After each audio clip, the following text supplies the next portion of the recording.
Когда закончится война? В Верховной Раде открыли фотовыставку о событиях в АТО, приуроченную ко Дню Вооруженных сил Украины. Главные герои – украинские военные.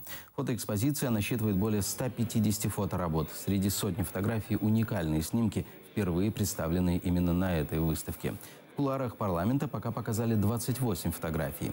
Первые фото датированы 2014 годом, последние – сентябрем 2016. География фоторабот охватывает весь район проведения АТО.